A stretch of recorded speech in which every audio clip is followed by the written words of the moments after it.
I was 18 years old. I owned nothing but the clothes on my back and a threadbare duffel bag that smelled faintly of mildew and institutional laundry detergent. Yesterday, the state of California, my legal guardian for the last 6 years, washed their hands of me. They gave me a handshake that lasted exactly 2 seconds, a check for $200, and a bus pass good for 1 week. They called it aging out. I called it being pushed off a cliff with a parachute made of tissue paper. The office of Ruth Calloway, Transitional Services Coordinator for Los Angeles County, smelled the same as every state building I'd ever been forced to sit in. Stale coffee gone cold in the pot. Cheap industrial disinfectant that never quite masked the underlying scent of despair. Old paper and failing dreams. It was the official fragrance of the system, and I'd been breathing it for so long I sometimes forgot what clean air smelled like. I sat in a molded plastic chair, bolted to the linoleum floor. My fingers found the familiar grooves carved into its armrests, initials, crude words, tally marks left by dozens of other kids who'd sat in this exact spot, waiting for their futures to be handed to them in manila folders. The chair was forest green once, maybe, but years of friction had worn it down to a sickly gray-green, the color of old bruises. Ruth sat across from me behind a desk that looked like it had survived a small war. Scratched veneer peeling at the corners. File towers leaning like Pisa. A coffee mug that declared, "World's okayest social worker," in faded letters. She wasn't a bad person. I'd learned to distinguish between the truly cruel and the merely exhausted. Ruth fell into the latter category. Somewhere under the professional numbness, I suspected she'd once cared deeply about her job. Budget cuts and bureaucratic futility had sanded that caring down to a smooth, functional nub. She clicked her pen 4 times. It was a nervous habit I'd noticed in our previous meetings. A tiny metronome, counting down the seconds until I was no longer her problem. No longer a line item in her caseload. No longer her responsibility to worry about at 3 in the morning when she couldn't sleep. The check sat between us on the desk. $200. It was supposed to be my bridge to independence, my launching pad into adulthood. In a city where a studio apartment, in a neighborhood where you might get stabbed, cost $1,500 a month, where a decent meal ran you $12 minimum, where everything from toilet paper to hope came with a price tag I couldn't afford. $200 was a sick joke. It was enough to keep me alive for maybe 2 weeks if I was careful and lucky. Then what? Ruth slid a stapled packet across the desk. The list of resources. I'd seen versions of this document before. Different letterhead, same essential message. Homeless shelters with waiting lists 3 months long. Job centers where you stood in line for 4 hours to be told the position was filled yesterday. Emergency food banks that ran out of supplies by noon. Numbers to call if I was in crisis. As if a stranger's voice on the other end of a phone line could solve the fundamental problem of having nowhere to go and no one who gave a damn whether I lived or died. I didn't reach for the check or the list. My hands stayed clenched in my lap, fingernails digging half-moons into my palms. I'd learned that stillness sometimes delayed the inevitable. If I didn't move, if I didn't acknowledge what was happening, maybe time would pause. Maybe someone would realize this was insane, that sending an 18-year-old girl into the Los Angeles streets with pocket change and good wishes was a recipe for disaster. No one realized anything. The fluorescent lights hummed their indifferent song. The clock on the wall ticked forward. Ruth's pen clicked again. She cleared her throat, the sound dry and apologetic. "Actually, Wren, before you go, there's something else." I looked up. Her expression had shifted slightly. A crack in the professional mask.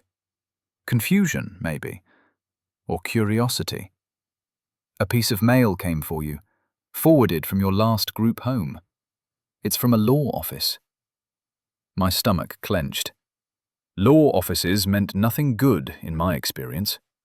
Lawsuits, custody battles, formal notifications that someone, somewhere, had decided your fate without consulting you. Ruth pulled a thick, cream-colored envelope from her desk drawer. The paper quality was noticeably better than the cheap photocopies and form letters that usually comprised my file. Heavyweight stock, expensive. My name was typed on the front in a serif font that suggested old money and wood-paneled offices. Wren Adelaide Hayes. Not Hayes, Wren. Not file number 47823-C. My actual name, in the order human beings used when they saw you as a person rather than a case number.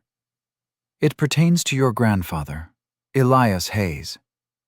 The name hit me like a physical blow. I hadn't heard it spoken aloud by an official in years. After the accident, after they took me, after my parents' funeral, where I stood in a black dress 2 sizes too big and didn't cry because I was 12 and didn't understand that they were never coming back. After all that, Grandpa Elias had become just a footnote in my file. Deceased relative, no viable estate, insufficient resources for custody. The system had determined he couldn't take care of me. And then he died anyway, his heart giving out 6 months after they took me away. Sometimes I wondered if losing me had killed him. Other times I hated him for dying and leaving me alone. I took the envelope. The paper felt heavy, substantial, real. I tore it open with shaking fingers, not bothering with the neat letter opener approach. The adhesive gave way with a satisfying rip. Inside, legal documents. Pages of them. Dense paragraphs in that special language lawyers use to make simple things incomprehensible. Words like bequeath and heir and quitclaim deed swam before my eyes. I forced myself to slow down, to actually read instead of just scanning for the parts that would hurt. Estate of Elias Jonathan Hayes, deceased. Last will and testament.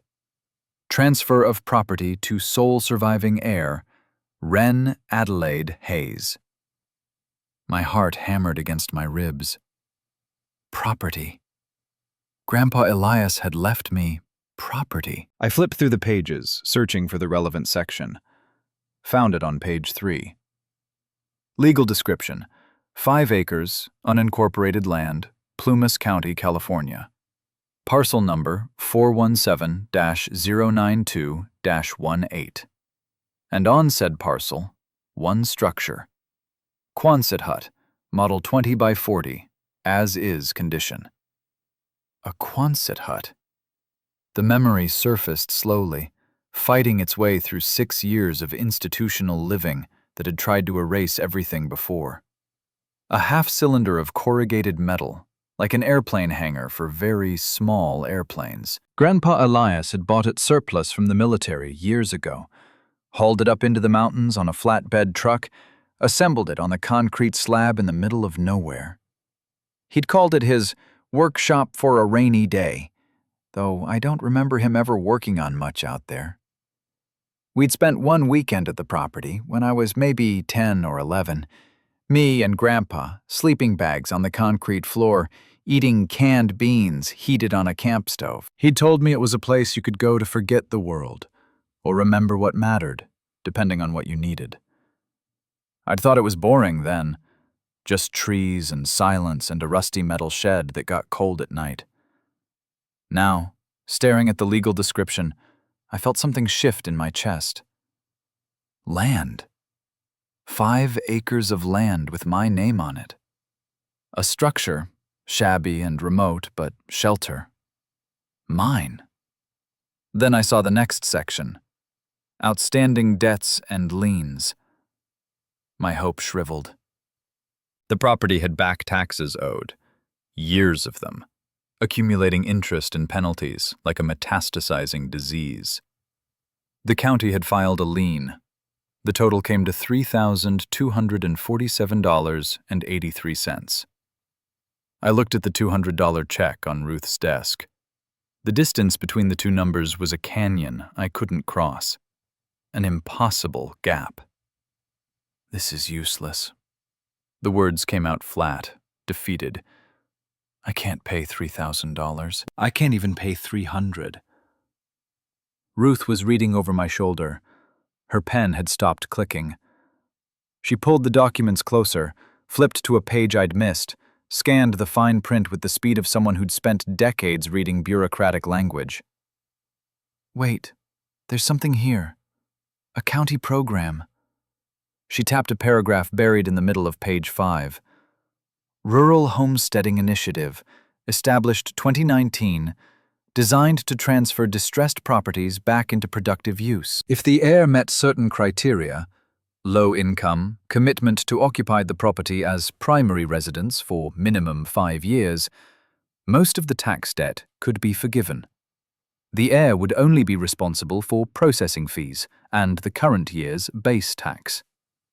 Her finger traced down to the number.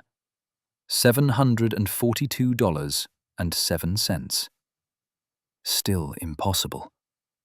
I had $200. Where was I supposed to get another $540? Ruth kept reading. Then I watched her eyebrows rise. There's an emergency waiver for orphans under 19. Additional hardship provision. It reduces the amount to... She pulled out a calculator, punched in numbers, double-checked her work. $7. If you qualify for the orphan waiver, which you do, the total comes to $7 even. I stared at her. The fluorescent lights buzzed. Someone's phone rang in another office, muffled through the thin walls. My brain tried to process what she'd just said. $7? For 5 acres of land and a building. Ruth looked as surprised as I felt. She read the section again, more carefully, as if expecting the words to rearrange themselves into something that made more sense. $7. You'd have to sign documentation committing to the 5-year residency requirement. You'd have to actually live there, maintain it as your primary residence. But yes, $7, and the property is yours, free and clear. I thought about what $7 could buy. A burrito and a drink, a couple gallons of gas, a paperback book, a cheap meal that I'd forget by tomorrow, or 5 acres in the mountains and a roof over my head. The catch was obvious. Plumas County was in the Sierra Nevada, hours north of Los Angeles. Remote didn't begin to cover it. I'd be trading the known hell of homelessness in the city for the unknown hell of isolation in the wilderness. The Quonset hut would be bare bones at best, derelict at worst. No electricity, probably. No running water. Winter in the mountains meant snow. Real snow. The kind that could bury you and not care. But the alternative was the streets. Shelters where your belongings got stolen and worse things happened in the dark. Park benches, doorways, the slow erosion of dignity, and then safety, and then life itself. I looked at Ruth. Her expression had shifted into something I couldn't quite read. Not quite hope. She'd been in this job too long for that. But maybe the distant cousin of hope. Possibility. What do I have to do? She pulled a form from somewhere in the file towers, slid it across the desk with a pen. Sign here. It releases the county from liability regarding the condition of the property. It establishes you as the legal owner upon payment of the $7 processing fee. You have to make the payment and file the paperwork within 30 days, or the waiver expires and the property goes to auction. The pen felt light in my hand. Cheap plastic, the kind that barely wrote. But when I pressed it to the signature line, the ink flowed smooth and dark. Wren Adelaide Hayes. Not my file number, not my case designation. My name, in my own handwriting, claiming something that was mine. Ruth processed the payment.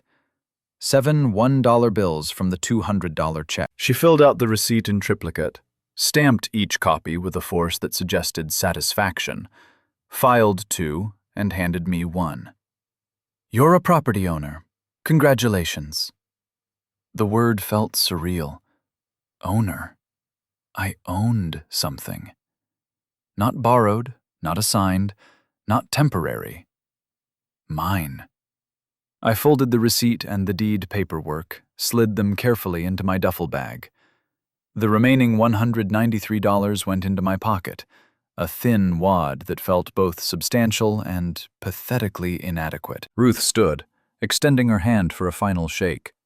Her grip was firmer than I expected. "Good luck, Wren. I mean that." I believed her. The Greyhound station downtown smelled like diesel and desperation. I bought my ticket at the counter, $68 for a one-way to Quincy, the nearest town to Grizzly Flats with bus service. The next departure was in 2 hours. I used the time to walk to the Walmart 3 blocks away, every nerve on high alert for the dangers that stalked young women traveling alone in this part of the city. Inside, fluorescent lights and aggressively cheerful signage tried to convince me that everything was on sale and life was good. I grabbed a shopping cart and moved fast, calculating every purchase against my dwindling resources. Wool blanket, dark gray, the thickest they had, $25. Cast iron skillet, 10-inch, pre-seasoned, $22. Rice in a 10-pound bag, $8. Pinto beans, 5 pounds, $6. A small axe with a fiberglass handle, $18. Box of waterproof matches in a plastic container, $3. Cheap can opener, $2. Plastic tarp, 6 by 8 feet, $7. 1 pair of work gloves, $4. At the register, I watched the total climb, $95. With the bus ticket, I'd spent $163. I had $30 left, enough for maybe one more supply run if I found a store in Quincy, or emergency money if something went catastrophically wrong. The cashier, an older woman with kind eyes and a name tag that read Dolores, bagged my items with care. She noticed the axe, the survival kit nature of my purchases. "You goin' camping, honey?" Something like that. She added an extra plastic bag to reinforce the handles. "You be safe out there. Mountains are beautiful, but they don't forgive mistakes." I'll be careful. But I didn't know if that was true. I didn't know what I was walking into, what condition the Quonset would be in, whether I'd survive my first night in the wilderness alone. I just knew I was doing it. The alternative, staying in Los Angeles with no plan and no place and no future, was a slower death, and I'd take fast and frozen over slow and ground down any day. The bus departed on time. I claimed a window seat near the back, shoving my duffel and Walmart bags into the overhead rack. The seat beside me stayed empty as the bus filled with other travelers, each carrying their own stories of departure and destination. A farm worker in dusty clothes, hands scarred from labor. A young mother with an infant strapped to her chest, diaper bags spilling supplies. An old man who fell asleep before we even left the parking lot, mouth hanging open, snoring softly. We pulled onto the highway heading north. I watched the city bleed away through the scratched, dirty window. Concrete towers giving way to sprawl, sprawl thinning to strip malls surrendering to suburbs, suburbs finally releasing their grip on the land and letting California's natural landscape reassert itself. Oak-studded hills rolled past, golden grass dotted with dark trees. Then the foothills began. Gentle at first, then increasingly dramatic as we climbed into the Sierra Nevada. The other passengers didn't talk much. We were all heading somewhere else, hoping it would be better than where we'd been. The bus was a liminal space, a mobile waiting room suspended between the past and whatever came next. I pulled out the property deed and read it again. The legal description was precise, but meaningless to me. Township, range, meridian, words that supposedly pinpointed 5 acres among millions. There was no photograph, no map beyond a crude sketch showing the approximate location relative to Grizzly Flats. The structure was listed as is, which in legal terms meant buyer beware and don't expect much. Grandpa Elias had left this to me. He'd prepared the paperwork, filed the will, made arrangements for it to reach me after his death, which meant he'd known, on some level, that I might need it, that the system might fail me, that I might age out with nothing and nowhere to go. Had he known he was dying? Had he spent his last months preparing this escape hatch for a granddaughter the state had taken from him? I pressed my forehead against the cold window and watched the pines grow denser, taller. The sky visible between their tops was that particular shade of blue you only get at altitude, deep and clear and indifferent. Hours passed. The bus stopped in small mountain towns with names like Meadow Valley and Canyon Dam. A few passengers got off, fewer got on. The air coming through the vents grew colder, sharper. I could smell it even through the diesel fumes. Pine resin and clean earth and the crystalline scent of snow not far off. The driver announced Quincy. I stayed on. My ticket was for Grizzly Flats, another 40 minutes deeper into the mountains, but when we reached the turnoff, the driver pulled to the shoulder instead of taking the winding side road. "Far as I go," he called back to me. "Grizzly Flats doesn't get regular service. This is the closest stop." I grabbed my bags and descended the steps. The bus pulled away with a hiss of air brakes and a belch of diesel smoke, leaving me standing at a crossroads in the middle of the wilderness. A weathered wooden sign pointed down a dirt road. Grizzly Flats, 4 miles. Population, 87. 4 miles didn't sound like much when you were sitting in a warm office or riding in a vehicle. Standing on the side of a mountain road with a heavy duffel bag and plastic sacks of supplies, with the sun already starting its descent toward the saw-toothed western peaks, 4 miles felt like a journey to the end of the world. I adjusted the duffel on my shoulder, grabbed the Walmart bags in my other hand, and started walking. The old logging road was exactly that. 2 muddy ruts carved through the forest by decades of heavy trucks hauling timber out of these mountains. Grass and weeds grew down the center. Potholes collected murky water. Every step was a negotiation with rocks and roots that wanted to trip me. The silence pressed in from all sides. I'd grown up in cities, where silence was a theoretical concept that never actually existed. There was always traffic, always voices, always the ambient hum of millions of people living their lives in close proximity.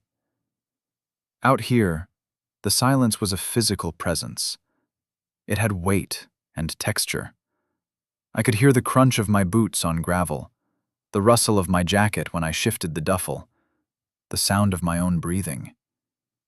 It was unnerving. My city-trained instincts kept insisting something was wrong, that this level of quiet meant danger, meant I should be alert for threats. But there was nothing.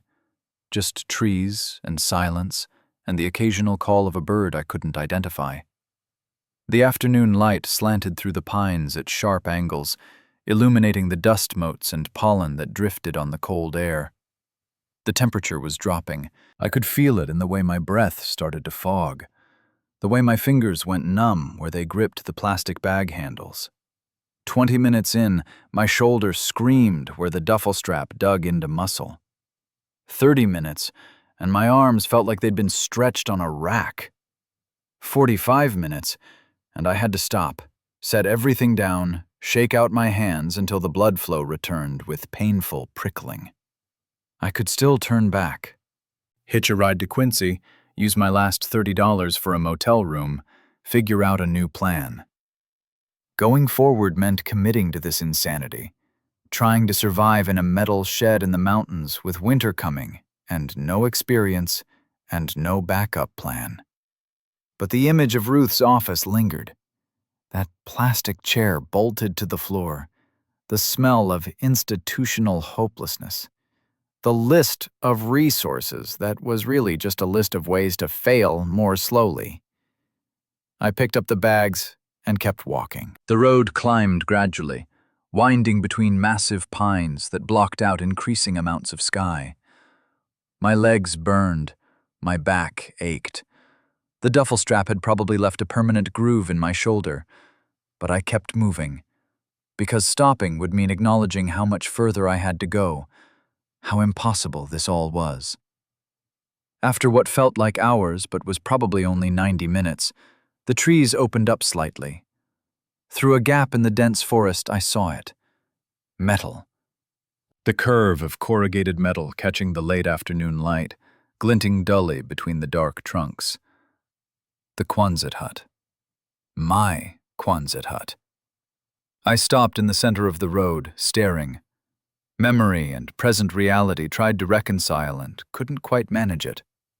The structure I remembered from childhood had been shiny, newish, an adventure. The thing I was looking at now was a relic.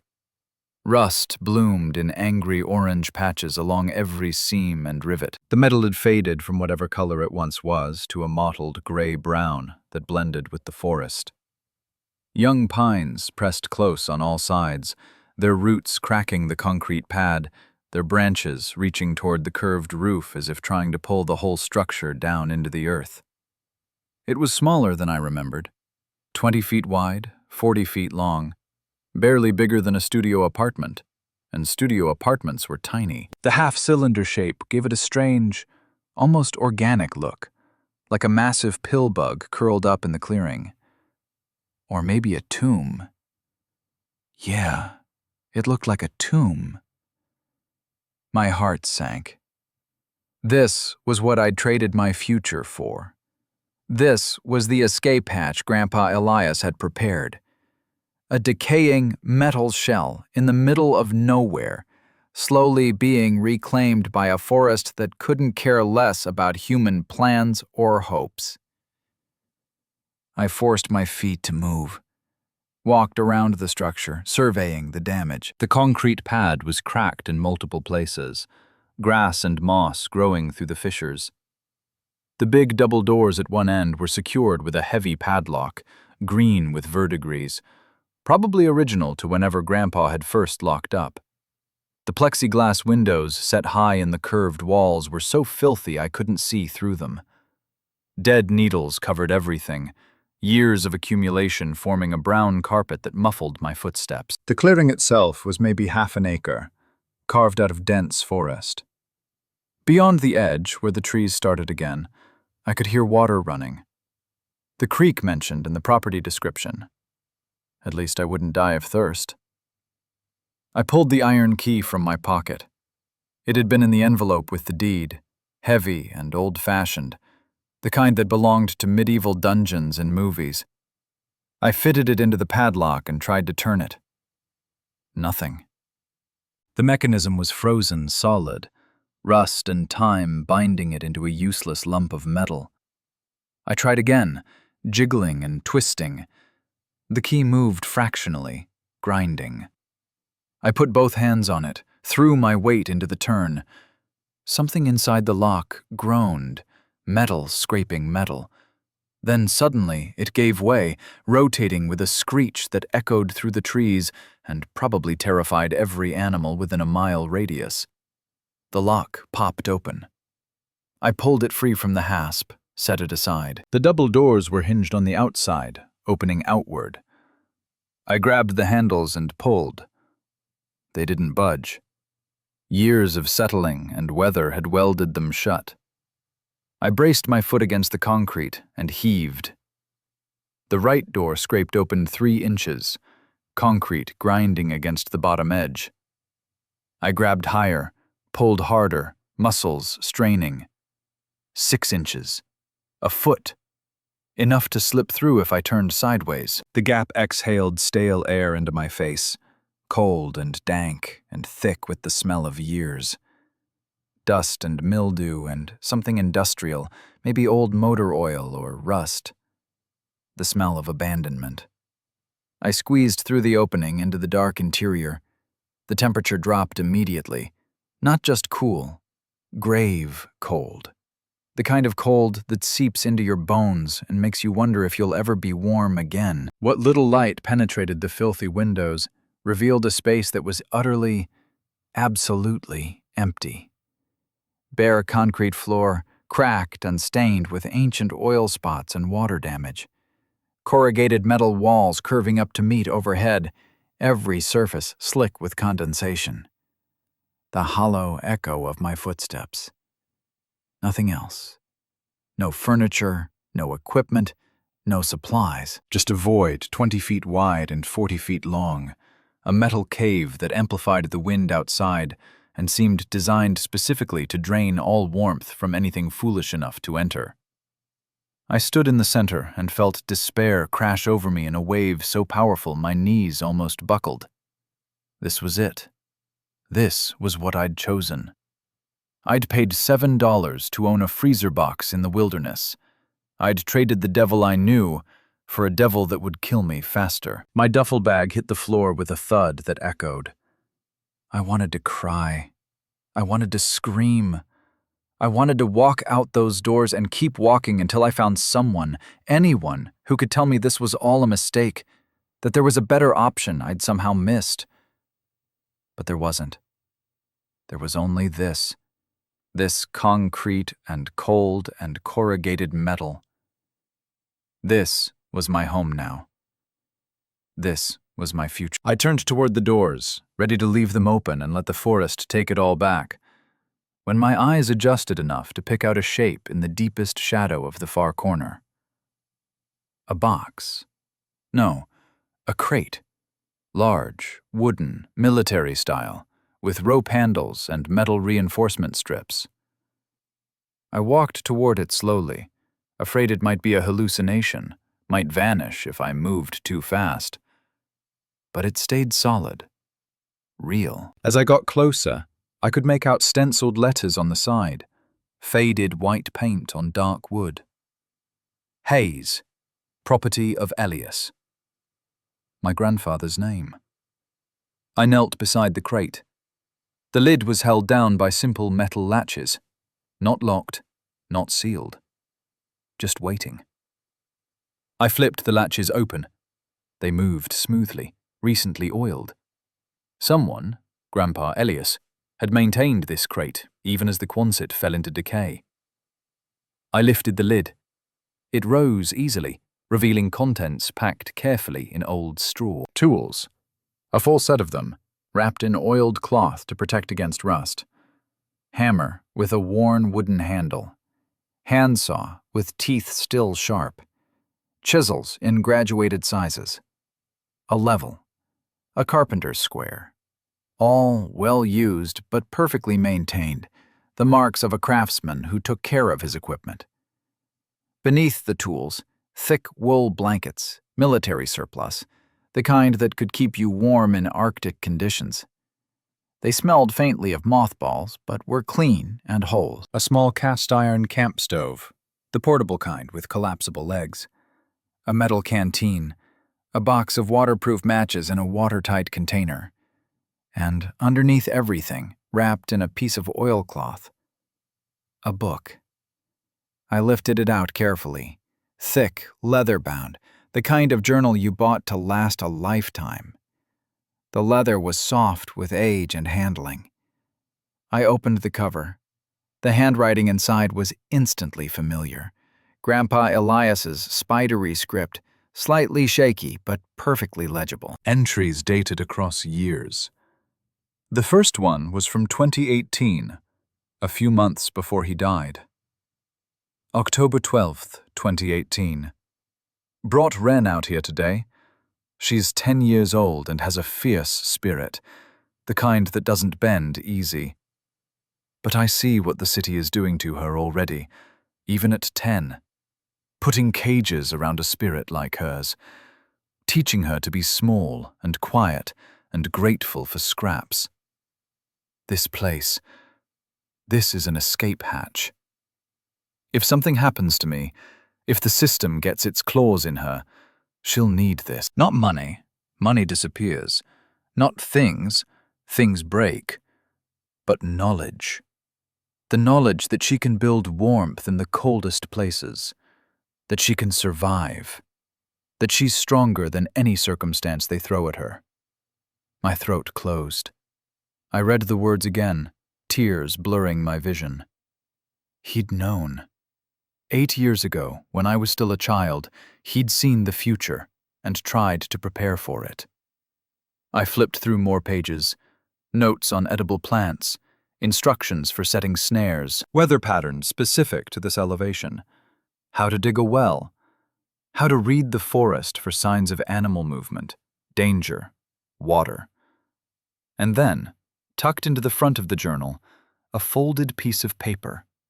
Larger than the others, thicker stock. I unfolded it carefully. A schematic. Detailed, labeled, drawn in precise lines despite Grandpa's shaky hand. At the top, in his writing, "The heart of the home, a Russian black stove." I stared at it. The drawing showed a massive structure. A masonry stove built from stone and clay, with internal channels for heat retention and a chimney flue. Notes covered every margin. Use river stones from the creek. They hold heat best. Clay and sand from the creek bed for mortar. Mix 1:1. The flue angle is critical. 45 degrees, not steeper, or smoke backs up. Build the firebox low and wide. Thermal mass above it stores the heat. 1 fire per day heats for 24 hours if built correctly. At the bottom of the schematic, in slightly larger writing, "Ren, this is not just a stove. This is the difference between surviving and dying up here in winter. The Quonset has no insulation, no heating. You will freeze without this. I wish I could build it for you, but I won't be there. You'll have to do it yourself. The first attempt will fail, that's normal. So will the second. But the third, if you pay attention, if you learn from your mistakes, the third will save your life. Don't give up. You're stronger than you know. Grandpa." I sat back on my heels, schematic spread across my knees. The Quonset was as cold as ever, my breath fogging in the fading light. But something had shifted.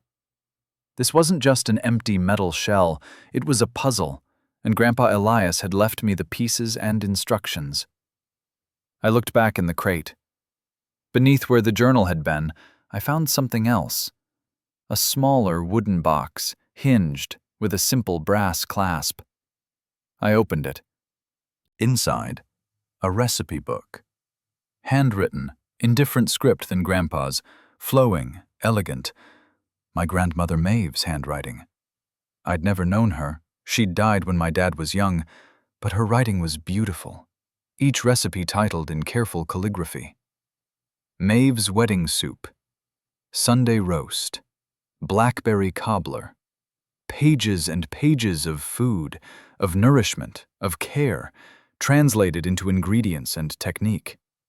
On the inside cover, a note. "Ren, darling, your grandfather will teach you to build. I'll teach you to live. The stove keeps you warm. The recipes keep you human. Never forget that survival is more than just staying alive.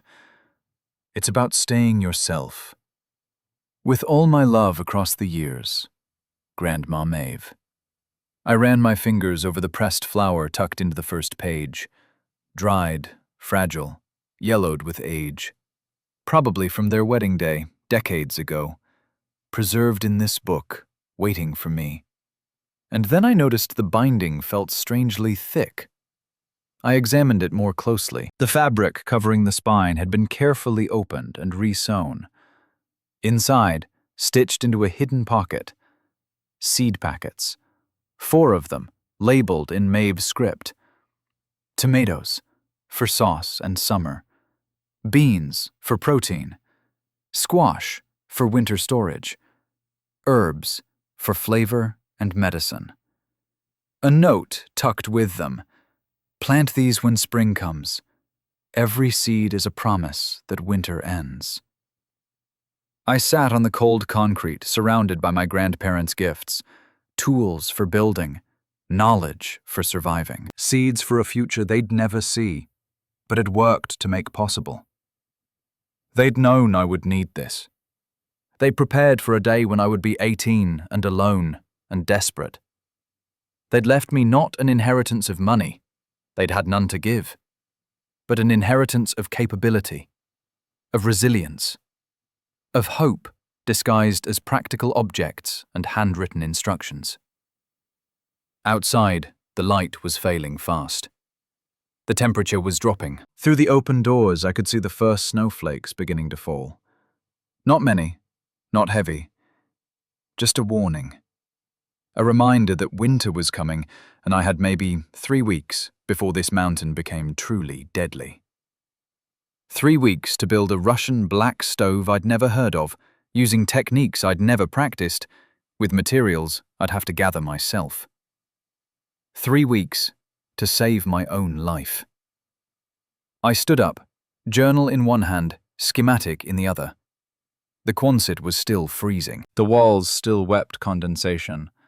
The concrete still radiated cold that made my bones ache. But it wasn't empty anymore. It was filled with purpose, with possibility. I read Grandpa's final note on the schematic one more time. Don't give up. You're stronger than you know. I'd spent 6 years in the system being told I was a problem to be managed, a burden to be shuffled from one temporary placement to another, a statistic in someone's caseload. I'd internalized that, believed somewhere deep down that I was worth exactly what they'd given me, $200 and a bus pass. But Grandpa Elias and Grandma Maeve had believed something different. They'd believed I could do this, could learn, could build, could survive. I folded the schematic carefully and tucked it into the journal, placed both back in the crate for safekeeping. Then I walked to the open doors and looked out at the darkening forest, at the snow falling steadily now, at the massive pines standing witness. For $7, I'd bought a future. Not an easy one, not a comfortable one, but mine. Built by my own hands, on land that belonged to me, in a home I would create, stone by stone. The first snowflake hit my face and melted instantly, cold water running down my cheek like a tear or a baptism. I wasn't the lost girl from the foster system anymore. I was Elias and Maeve Hayes' granddaughter. That first night taught me what cold truly meant. I pulled the double doors closed as far as they'd go, not completely shut, the warped metal wouldn't allow it, but enough to block the worst of the wind. The Quonset offered no insulation whatsoever, just thin, corrugated metal between me and the mountain air dropping toward freezing. I spread both wool blankets on the concrete near the crate, as far from the door gap as possible. Fully dressed in my jacket, gloves, even my boots, I lay down and pulled the blankets over me. The concrete beneath radiated cold upward, like it was actively trying to suck the warmth from my body. Sleep came in fragments. I'd drift off from pure exhaustion, then jerk awake as cold penetrated through the wool, through my clothes, seeking my core. My breath formed clouds above my face. Frost began to form on the inside of the metal walls, glittering in the moonlight that filtered through the grimy windows. I understood now, in my bones, why Grandpa had left the stove plans. Without heat, this place was lethal. A metal coffin waiting to claim anyone foolish enough to shelter within it. The blankets kept me from freezing to death, but barely. Every shiver was my body fighting to maintain core temperature. Every breath of frigid air was a reminder that I was one cold night away from hypothermia. But I also understood something else as I lay there in the dark, teeth chattering. I'd chosen this. Signed the papers. Paid my $7. Walked 4 miles into the wilderness. No one had forced me. This was my decision. My future. My responsibility to figure out. And tomorrow, if I survived until tomorrow, I would start building the heart of this home. Stone by stone, failure by failure, until I got it right, or died trying. The alternative wasn't really an alternative at all. It was just a different kind of death, slower and more certain, ground down by a system that had already written me off. As the longest night of my life finally gave way to gray dawn, I made myself a promise. I would not go back. Whatever it took, however hard it got, I would make this work. I would build warmth in the coldest place. I was Elias and Maeve Hayes' granddaughter, and tomorrow, the real work would begin. Dawn arrived cold and merciless. I woke stiff and aching, every joint protesting movement. My breath still fogged in the air despite the sun rising somewhere beyond the trees. The inside of the Quonset walls were covered in a thin layer of frost that caught the morning light like diamonds. Beautiful and deadly. I sat up, muscles screaming from yesterday's hike and last night's shivering. My hands were clumsy with cold as I fumbled for the journal, desperate to understand everything Grandpa Elias had left me. Every instruction, every note, every scrap of wisdom hidden in these pages. The journal was organized by topic rather than chronology. Sections on water sources, edible plants, weather patterns, construction techniques. I found the page marked with a pressed oak leaf, the section on the stove. Grandpa's handwriting was shakier here, written near the end of his life, but the instructions were meticulous. Creek is 200 yards due west. Follow the sound. River stones there are perfect, dense, smooth, heat-retaining. Gather enough for a structure 4 feet wide, 6 feet tall. You'll know when you have enough.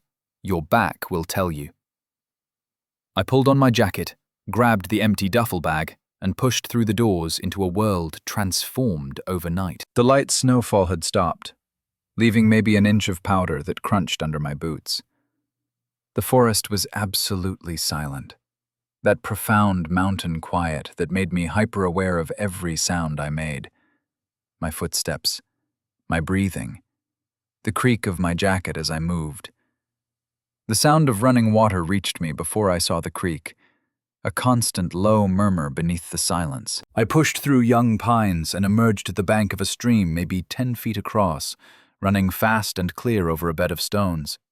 The water was so cold it looked like liquid glass, and when I knelt to touch it, the temperature shocked my hand numb within seconds. But the stones were exactly what Grandpa had promised. Smooth ovals and rounded rectangles, worn down by centuries of rushing water. Dense and heavy, dark gray shot through with veins of lighter mineral. I picked one up, about the size of a cantaloupe, surprisingly weighty, perfect for storing heat, for absorbing fire's energy and releasing it slowly over hours. I started loading the duffel bag. 10 stones. 20. The bag grew impossibly heavy, but I kept adding until the canvas strained and my shoulder couldn't lift it anymore. Then I dragged it back through the forest, muscles burning, to the Quonset.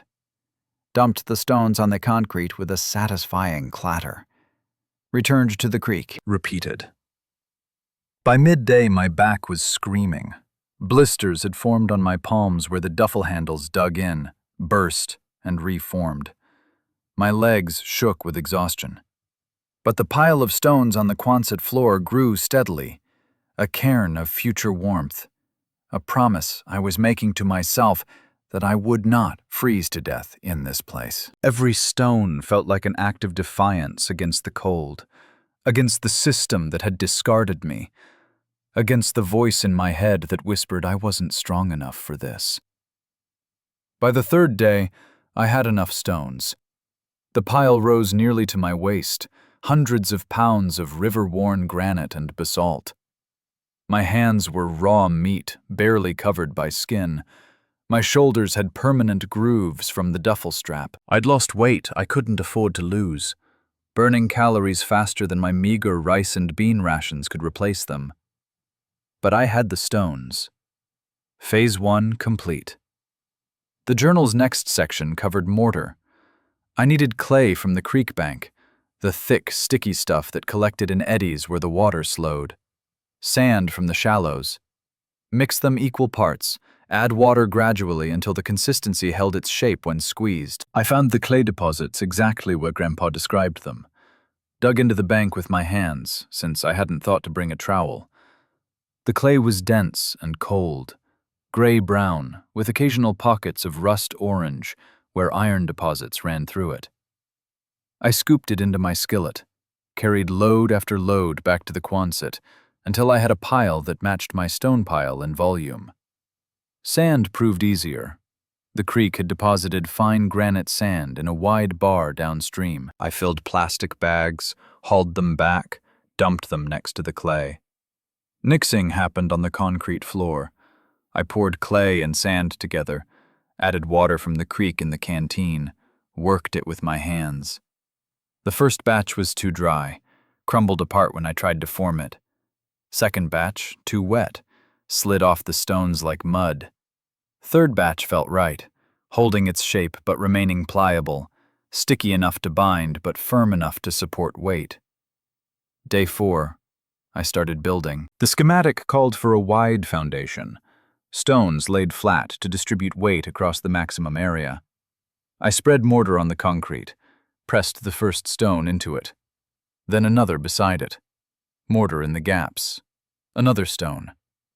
The work was meditative in its repetition, but also demanding in ways I hadn't anticipated. Each stone had to fit precisely with its neighbors. Gaps had to be consistent. Mortar had to be applied generously, but not excessively. The foundation had to be perfectly level, or everything above it would lean and eventually collapse. By evening, I'd laid one complete ring, a stone circle maybe 4 feet across. My back ached from bending. My knees were bruised from kneeling on concrete, but the foundation was solid, and tomorrow I could start building upward. Day 5. The firebox began to take shape. The journal specified a wide opening at the base, tall enough to fit substantial pieces of wood, deep enough to build a fire that could burn hot and complete. I built walls of stone rising from the foundation, leaving the front open, mortaring each course carefully. The stones had to interlock, each layer offset from the one below so the joints didn't align vertically. Basic masonry principles I was learning through trial and bloody error. The mortar squeezed out from between stones, and I learned to wipe it clean before it dried, creating smooth joints. My fingers were constantly covered in sticky gray cement. It dried on my clothes, in my hair, under my fingernails. Day 6 brought me to 4 feet of height. The structure was beginning to look like something, not just a pile of rocks, but an intentional creation. The firebox gaped at the base like a hungry mouth. Above it, I was building the thermal mass chambers, hollow spaces where hot air would circulate, heating the stones, storing energy for slow release. I was proud. Exhausted and filthy and subsisting on handfuls of cold rice, but proud. I'd built this with my own hands, following instructions from a dead man who'd loved me enough to prepare for this exact moment. That pride lasted until midnight. The sound jerked me from sleep, a crack like a rifle shot echoing off the metal walls. I scrambled up from my bedroll, heart hammering. In the faint moonlight filtering through the dirty windows, I saw it. The entire north wall of the stove had collapsed. 4 feet of carefully stacked stone lay in rubble on the concrete floor. Mortar that should have been solid was just gray dust and slurry. A week of back-breaking work reduced to ruins in the time it took to draw a single shocked breath.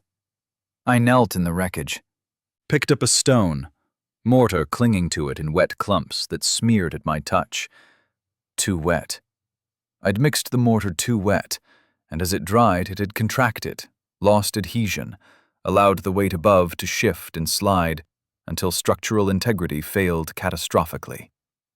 The sobs came from somewhere deep, a place I'd kept locked down for 6 years because crying in foster homes showed weakness, and weakness attracted predators. But here, alone in the dark, I cried like I hadn't since the day Ruth Calloway sat me down in her office and told me my parents were dead, that they weren't coming back, that I was alone now and needed to be strong.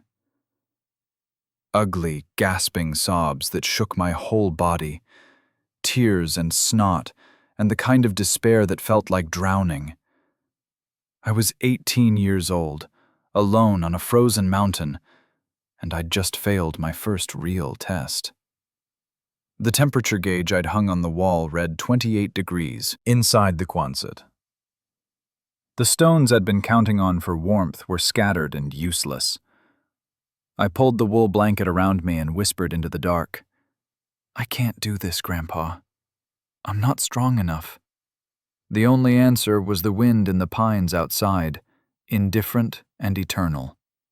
Morning arrived anyway, because mountains don't care about human suffering. I woke stiff and cold, face crusted with dried tears, surrounded by the ruins of my first attempt. For a long time I just lay there, staring at the curved metal ceiling, considering my options. Walk away. Use my last $30 to get back to Quincy. Maybe find someone who'd give me a ride to Sacramento or Reno. Start over somewhere else. Anywhere else. But the system waited at the end of that road. Shelters, streets, the slow grinding down of hope and health, and eventually, life itself. I sat up, looked at the rubble, then at the journal, still safe in the crate. I opened it to the stove section and read more carefully this time.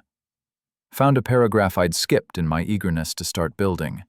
Concrete is porous, absorbs water, releases it slowly.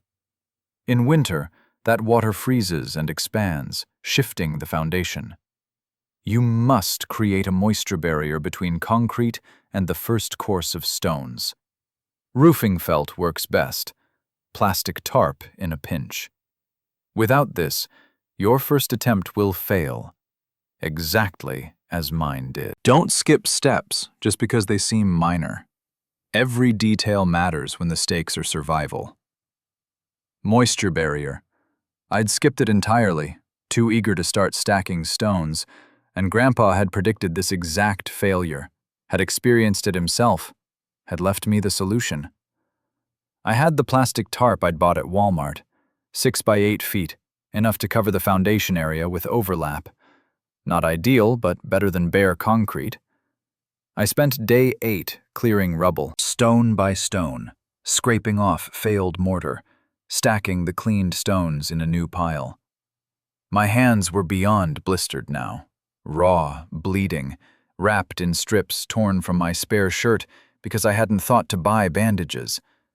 Every movement hurt, but I kept working because the alternative was giving up, and giving up meant freezing to death in a metal tomb I'd inherited for $7. Day 9. I laid the tarp, weighted the edges with stones to keep it flat. Mixed new mortar, this time adding water more slowly, testing consistency constantly. It needed to hold its shape in my fist without crumbling, but without being so wet it would shrink as it dried. The journal specified the exact ratio, but Grandpa had added a note. Every batch is different. Clay varies, sand varies, water temperature affects hydration. Learn to feel it more than measure it. I learned by touch. Wet. Too wet. Still too wet. Closer. There. That texture. Rough but cohesive, like very thick peanut butter. That was right. The foundation went down again on day 10. Same circular pattern, but this time on the moisture barrier. This time with proper mortar. I worked slowly, checking level constantly, making sure each stone settled firmly before moving to the next.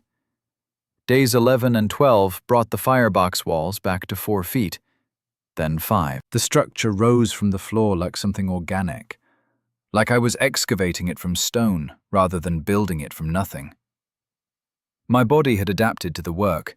Muscles I didn't know I had developed in my back and shoulders. The blisters hardened into calluses. I learned to pace myself, to take breaks before exhaustion forced them, to eat even when I wasn't hungry, because my body needed fuel. On the afternoon of day 12, I heard a sound that didn't belong to the forest, a soft mewing, barely audible over the wind. I froze, listening. There it was again, plaintive, desperate. I followed the sound to the edge of the clearing. Huddled beneath a pine, half buried in needles, was a cat. Small, scrawny, gray tabby with white paws. Its ribs showed through thin fur. One ear was torn, probably from a fight or a predator encounter. When it saw me, it tried to run, but could barely stand. I knelt slowly, extending my hand. The cat hissed weakly, more reflex than real threat. I could see it was starving, probably abandoned by someone who dumped it, thinking it could survive in the wild. Cats didn't survive up here. Not alone. I went back to the Quonset, returned with a handful of rice mixed with beans and a capful of water, set them near the cat and backed away. It watched me with huge green eyes, calculating risk versus hunger. Hunger won. It dragged itself to the food and ate with desperate intensity. Over the next 2 days, the cat stayed near the clearing. I fed it small portions of my dwindling supplies, told myself I couldn't afford to share, but did it anyway. By day 14, it had gained enough strength to walk without stumbling. It began following me to the creek, watching from a distance as I worked. I named her Maeve. Seemed right somehow. Grandma's spirit in a small grey body, keeping watch. By day 13, I was ready for the chimney flue. This was the trickiest part, according to the journal. The stove worked by heating the stones, which then radiated warmth for hours after the fire died. But you needed a way to vent smoke during the burn, which meant a chimney pipe, a flue, that connected the firebox to the outside. The angle was critical. Too steep and smoke would back up, unable to draft properly. Too shallow and you'd lose too much heat up the pipe. 45 degrees, Grandpa's note specified. Not 60, which looks right but isn't. I'm giving you a template. Use it. But there was no template in the crate. He must have intended to make one and run out of time. So I eyeballed it, measuring a section of the Quonset wall that looked about right, marking where the pipe would exit. I cut the hole with the hacksaw from the toolkit. The corrugated metal screamed as the blade bit in, a sound that set my teeth on edge and sent Maeve scurrying for cover. 30 minutes of arm-shaking labor produced a ragged, circular hole about 4 inches across. I fed the stovepipe through from inside, a simple metal tube salvaged from the camping stove in the crate, extended with additional sections I'd fashioned from tin cans hammered flat and rolled. It wasn't pretty, but it fit. And when I sealed the gap around it with roofing tar from a can I found in the crate, it looked almost professional. Almost. The final stone courses went up around the flue, encasing it in thermal mass that would heat during the burn and radiate afterward. By day 14, the stove stood complete. 6 feet of stone, 4 feet across at the base, made entirely of river rocks and creek clay and sheer determination. The mortar was still drying, surface damp to the touch but solid underneath. Time to test it. I built a small fire in the firebox, just kindling, nothing substantial. I wanted to see if the flue would draw smoke out before committing to a real burn. Struck a match, touched it to dry pine needles. They caught instantly, crackling to life. Flames licked upward. I watched the smoke, waiting for it to find the flue and escape through the chimney. The smoke pooled at the top of the firebox, thickened, then began rolling out into the Quonset in a thick, choking cloud. I scrambled to extinguish the fire, throwing handfuls of sand on it, coughing as smoke filled my lungs. Threw the doors open to vent the space, stood outside coughing and gasping while my eyes streamed and my chest burned. Maeve watched from a safe distance, tail twitching with what I swore was judgment.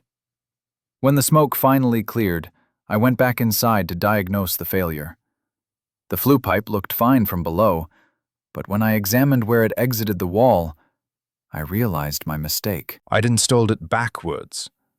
The opening faced the wrong direction, into the prevailing wind, instead of away from it. Wind was literally blowing smoke back down the pipe, preventing any draft at all. I'd built a smoke trap instead of a stove. 2 weeks of work, second attempt, still a failure. I sat on the concrete floor in the smoky haze, hands blistered and aching, back screaming, eyes burning. The temperature was dropping as evening approached. I could feel winter closing in, the bite in the air growing sharper each day, the snow line creeping lower down the mountains. Maybe a week before serious weather hit, maybe less. Maybe Grandpa Elias had been wrong about me. Maybe I wasn't strong enough, wasn't smart enough, wasn't whatever it took to survive up here.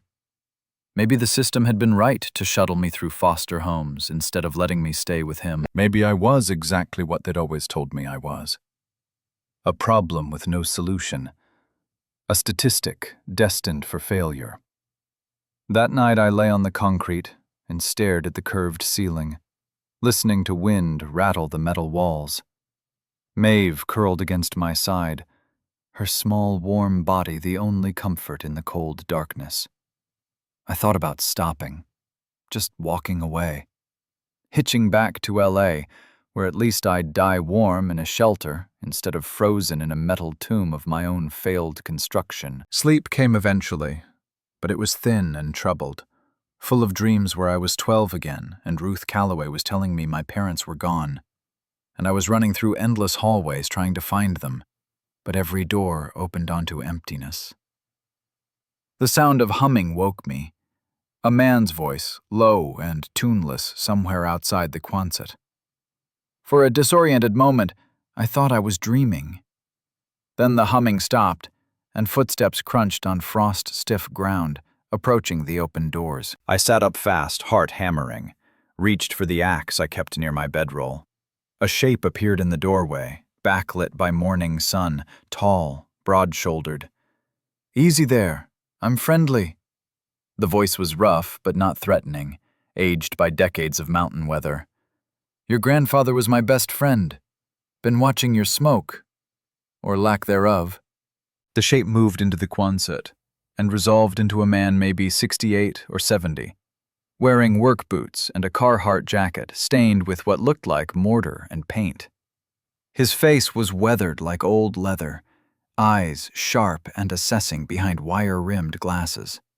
He carried a battered thermos in one hand. He looked at the stove, at the smoke stains on the ceiling, at me huddled in my blanket with an axe in my hands. Nodded slowly. "Elias said you'd screw up twice." Looks like he was right. I bristled despite my exhaustion. "Who are you?" "Huxley Brennan, your neighbor, half-mile through the trees. Been a mason for 40 years before my knees gave out and I retired up here. Your grandpa asked me to keep an eye out if you ever showed up."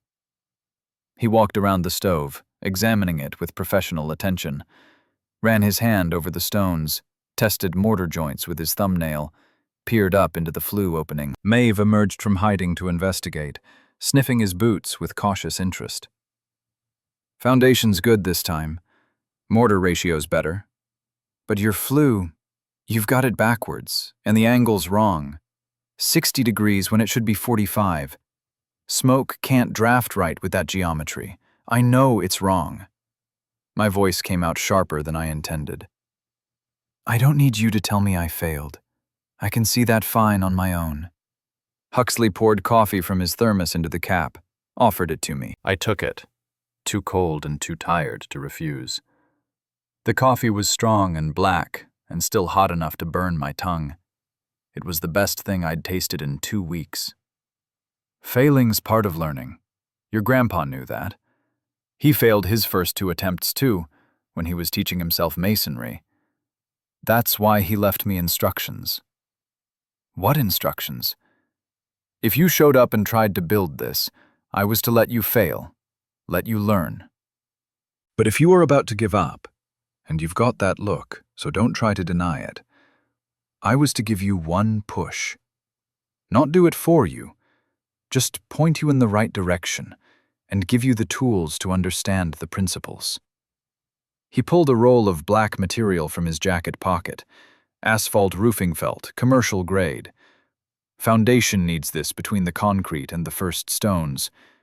You improvised with tarp, which is better than nothing, but this is what the job requires. And this, he produced a simple cardboard template, cut at a precise angle, is 45 degrees.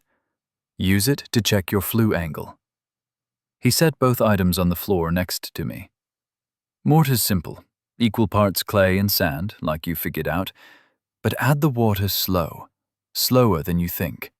You want it to hold its shape in your fist without being sticky. Too wet, and it shrinks when it dries. Too dry, and it doesn't bind. You're looking for the texture of...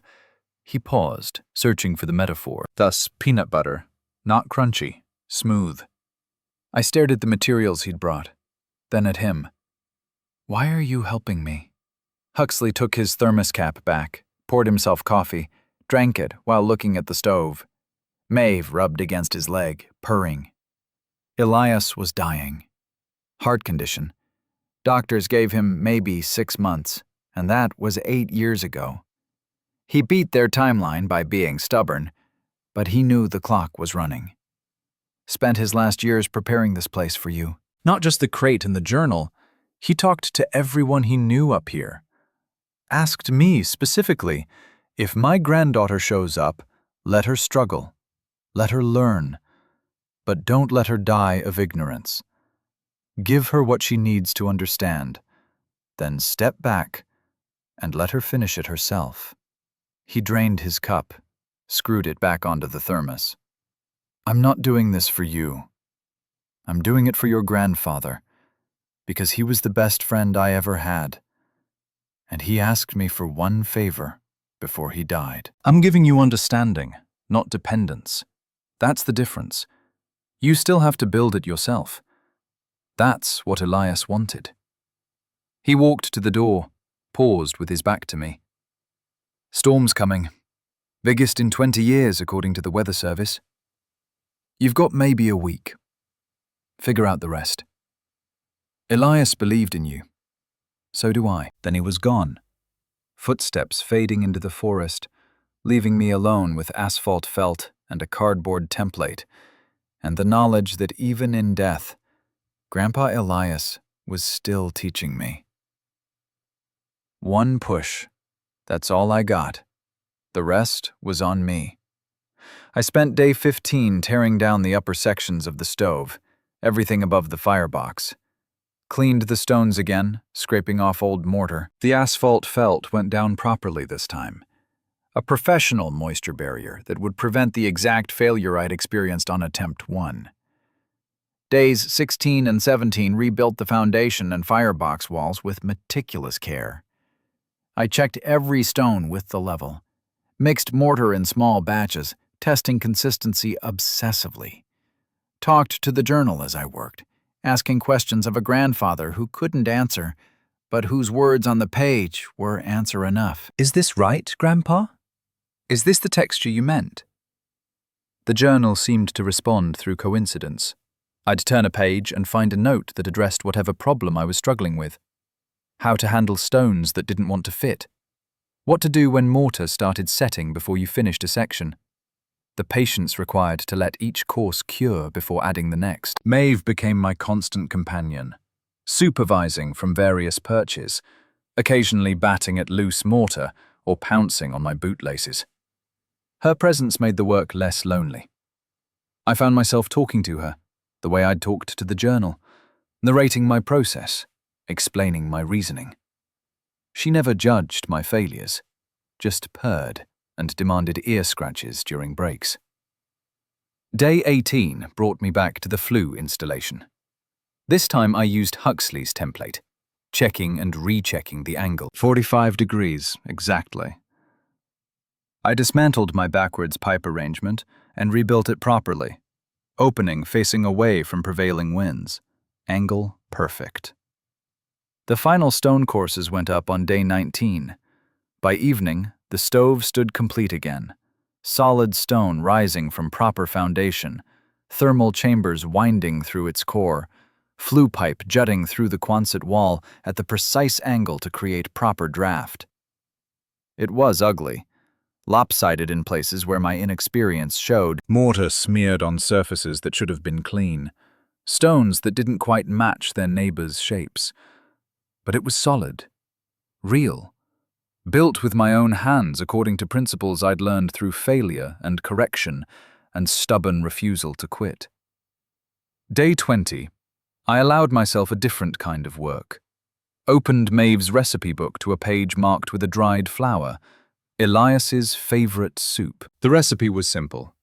Beans, onion, herbs, simmered slow until the broth turned rich and the beans softened to butter. A note in the margin. Cook this when the stove is done. Good food tastes better when you've earned it. I cried, but not from despair this time. From relief. From gratitude. From the overwhelming sense that Grandpa and Grandma had thought of everything, not just my survival, but my humanity. The stove would keep me warm. The recipes would keep me human. They'd understood that survival was more than just staying alive. Evening came with ominous skies. The sunset painted the Quonset in shades of orange and bruised purple, light that looked wrong, too vivid, too saturated. The air pressure had changed, a heaviness that made my ears feel stuffed. Birds had gone silent. Even the wind seemed to be holding its breath. Maeve paced restlessly, tail low, sensing what was coming. I opened the journal to the section on the curing burn. The first fire in a new stove had to be small and gentle.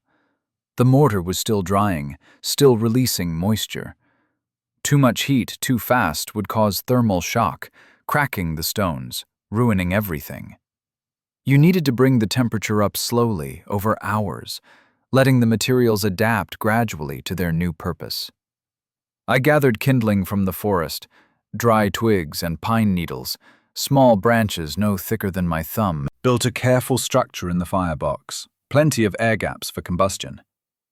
The waterproof matches waited in their container, ready for tomorrow morning's first light. The first snowflakes began to fall as darkness settled over the clearing. Not the gentle dusting from earlier. These were fat and purposeful, falling straight down in the still air before the storm. A warning. A countdown. I looked at the stove. My stove, built with my own bleeding hands from nothing but stone and hope and instructions from the dead. Tomorrow I'd light the first fire, and then the mountain would test everything I'd learned, everything I'd built, everything I'd become in 3 weeks of failure and reconstruction and growth. Outside, the snow fell steadily, building depth. Inside, I wrapped myself and Maeve in wool blankets, trying to rest, knowing that by this time tomorrow, I'd know whether I'd built warmth in the coldest place, or just built my own beautiful tomb. The blizzard was coming, and I was as ready as I'd ever be. I woke before dawn on day 21, jerked from thin sleep by the profound silence that meant the storm had arrived in earnest. No wind yet, just the eerie stillness that precedes violence. Through the windows, I could see snow falling thick and fast, already several inches deeper than yesterday's warning flurries. This was it. the Widowmaker storm Huxley had warned about, and I had one chance to prove the stove would work before the full fury hit. I struck the match with trembling hands. The flame caught instantly, that hungry yellow-orange that meant good dry tinder and sufficient oxygen. I touched it to the kindling structure I'd built the night before. Fire raced through the gaps, crackling to life with a sound that echoed in the metal dome. Smoke rose from the flames, seeking the flue. For one terrible moment, it hesitated, pooling at the firebox top. My heart stopped. Then the draft caught. Invisible currents pulled the smoke upward and away, out through the pipe at 45 degrees, venting perfectly into the cold air outside. The flue drew. The angles were right. The principles worked. I fed the fire slowly, carefully, small pieces of pine every 10 minutes, maintaining gentle heat for the curing process. The stones began to warm, starting at the firebox and radiating outward. I could feel the change in the air. That bone-deep cold that had been trying to kill me since I arrived was being pushed back, held at bay. By mid-morning, the wind arrived. It started as a low moan, barely audible over the crackling fire. Then it built and built. Within an hour, it had become a howl that made the Quonset walls flex inward with each gust. Snow no longer fell. It flew horizontally, driven by winds that had to be hitting 60 miles per hour. I forced the double doors shut with all my strength, the boom echoing in the enclosed space, slid the heavy iron bar into place, locked in, storm locked out. The temperature outside was plummeting. I could feel it through the thin metal walls, could hear the wind trying to tear the structure from its foundation. But inside, the stove radiated steady warmth. The first night of the storm stretched into an eternity. Wind battered the Quonset with violence that made the metal walls groan and pop. Sounds like the structure was being crushed in a giant's fist. Every gust brought a screaming howl that drowned out thought. Snow hissed through invisible gaps in the seams. Fine powder that accumulated in corners, despite my attempts to seal every crack with torn strips of tarp. I fed the fire every few hours, careful not to overdo it. The journal specified that Russian stoves worked on thermal mass rather than continuous burning. You built one good fire, let the stones absorb maximum heat, then banked the coals, and let the stored energy radiate for the next 12 to 24 hours. Feeding it constantly would waste wood and risk cracking the stones through repeated thermal shock. Temperature inside held at 52 degrees, according to the small thermometer I'd hung near the door. Outside, based on how the wind sounded and how quickly frost formed on the metal walls, had to be well below zero. The differential was life and death. 52 was uncomfortable but survivable. 0 was a countdown to hypothermia. I wrapped myself in both wool blankets, sitting with my back against the warm stones. Maeve curled in my lap, her purring a small, steady comfort. The heat soaked through the fabric into my spine, radiating outward. My entire world had contracted to this single circular room, this dome of corrugated metal, slowly being buried under accumulating snow. But it was warm. The heart I'd built was beating steady. Morning arrived, as gray light through windows now half blocked by drifted snow. The wind hadn't diminished. If anything, it had intensified, shifting to a higher shriek that suggested gusts well over 60 miles per hour. I could hear trees cracking in the forest, branches snapping under ice and wind loading, the sound of the wilderness being torn apart. I melted snow in the skillet for water, scooping powder from where it had infiltrated through the seams. Ate a handful of rice and beans, cold, uncooked, just fuel. My supplies were dwindling faster than I'd calculated. At this rate, maybe 6 more days of food if I was careful. The storm showed no signs of stopping. The stove had cooled overnight but still radiated gentle warmth. I built a small fire to recharge it, feeding dry pine from the stack I'd gathered before the storm hit. Flames caught easily, dancing in the firebox. Smoke rose cleanly up the flue and out. The stones began warming again, storing energy for the long, cold hours ahead. Day 2 brought a strange peace beneath the constant roar of wind. My world had simplified to essential rhythms. Wake, melt snow, eat sparingly, check the stove, read the journal, sleep fitfully, repeat. Time became elastic, hours stretching or compressing without reference to anything beyond the cycle of warmth and cold, hunger and rationed eating, fear and forced calm.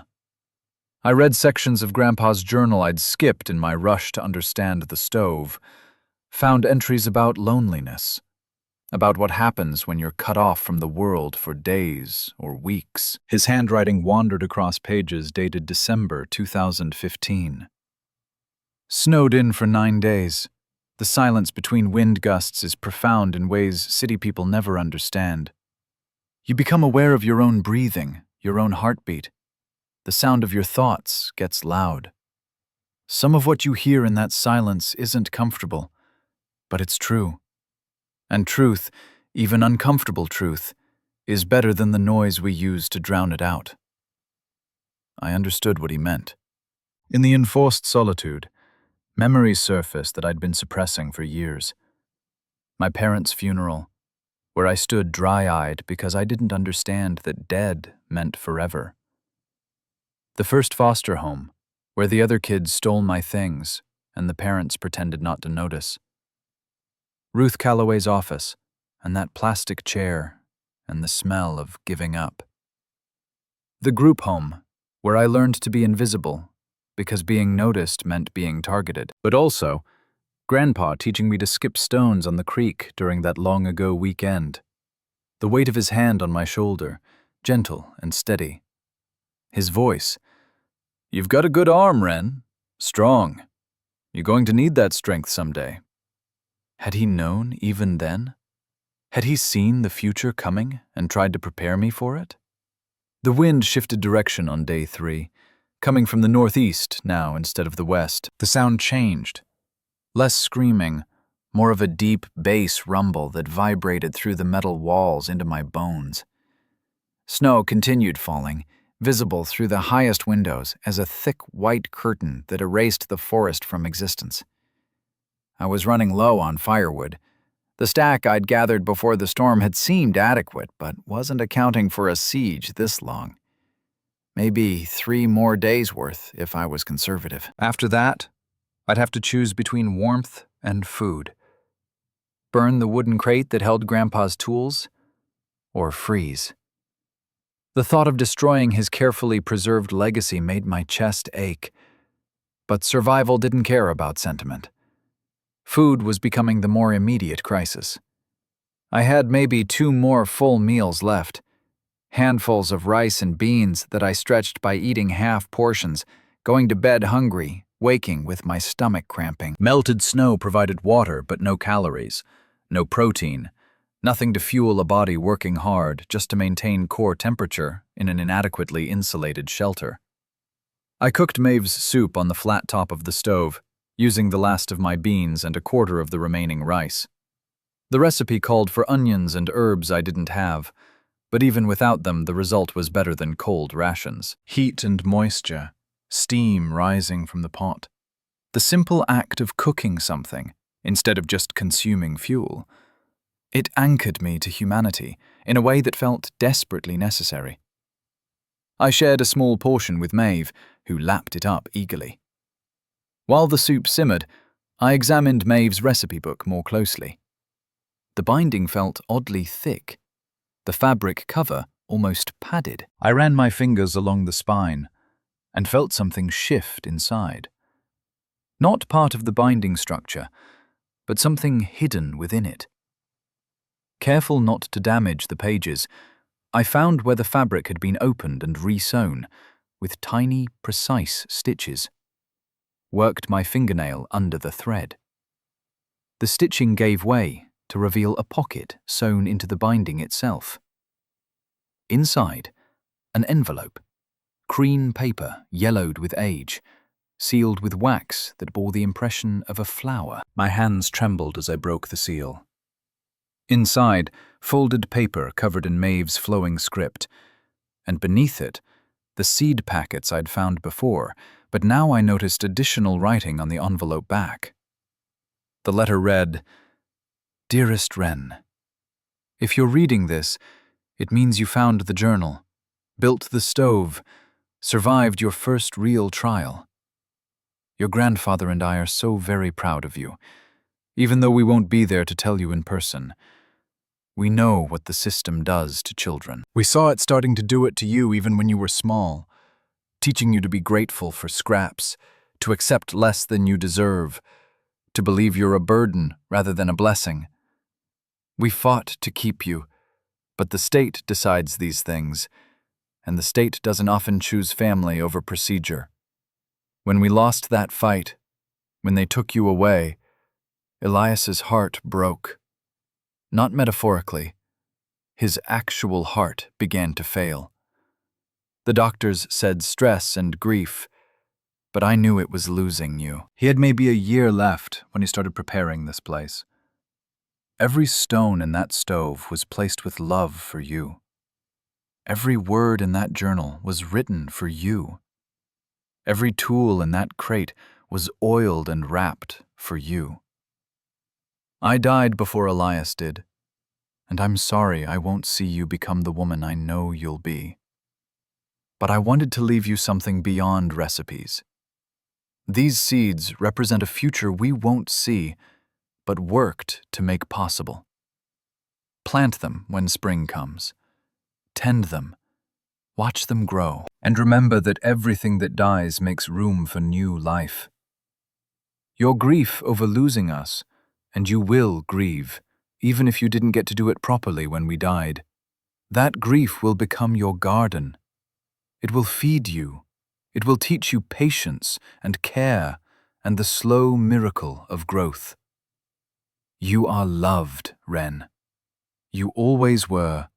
You always will be. Not because you earned it or deserve it, but because you exist, and you are ours, and that's enough. That will always be enough. With all my heart across the years, Grandma Maeve. I read the letter 3 times, tears tracking down my face to drip onto the paper, smearing ink in places where Maeve's careful script blurred into abstract emotion.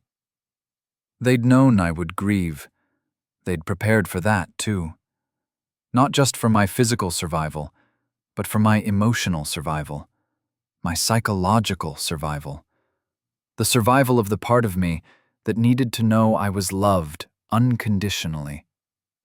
The seeds in my palm were tiny, impossibly delicate.